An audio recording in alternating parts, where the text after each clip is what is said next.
আমি Dinesh Garai, Shubham enterprise MD, Apex international human রাইটসের Asansol Durgapur chairman. সমস্ত শিল্পাঞ্চলবাসীকে অগ্রিম প্রীতি ও শুভেচ্ছা দুর্গাপূজার।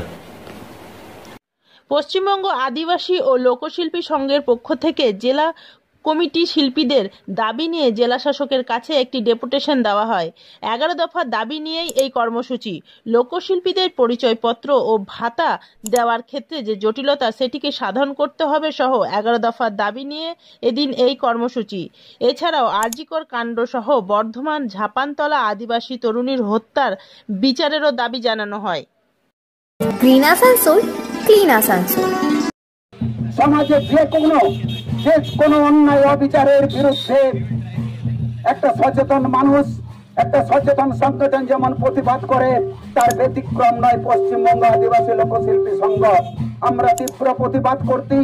যত সমাজের অন্যায় অবিচারের বিরুদ্ধে আমরা শিল্পী সত্তার যেমন অধিকার নিয়ে লড়াই করছি, এরকম আমরা চাই যে সমাজে যাতে কোনো অন্যায় না হয়, অবিচার না হয়।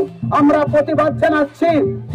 আপনারা নিশ্চয় জানেন যে ডাক্তারি পাস করার পরে সমাজকে চিকিৎসার জন্য আশা ভরসা নিয়ে বহু কষ্ট করে তার বাবা মা লেখাপড়া করে তাকে ডাক্তারি পাস করিয়েছিলেন, তার কি অবস্থা।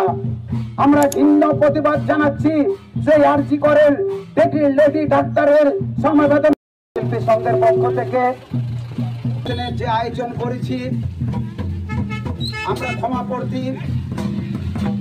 আমাদের শিল্পীদের প্রাকৃতিক বিপর্যয়ে বহু অসুবিধার মধ্যে দিয়ে সকাল থেকে বৃষ্টি হওয়ার পরও আজকে শিল্পী এবং শিল্পীরা যারা মাটির সঙ্গে জীবনের জয় গান গায়, দেশের গান গায়, সমাজের গান গায়, সমাজকে শিক্ষিত করার জন্য রাস্তাঘাটে যেখানে সেখানে গায়, সেই শিল্পীদের দাবি নিয়ে আজকে আমরা ডিএম সাহেবের কাছে সমবেত হব। আমাদের যে দাবিপত্র সেটা আজকে আমরা পেশ করব। আপনারা নিশ্চয়ই জানেন যে পশ্চিমবঙ্গ আদিবাসী লোকশিল্পী সংঘ এমন একটা সংঘ, যখন ভারতবর্ষ তথা আমাদের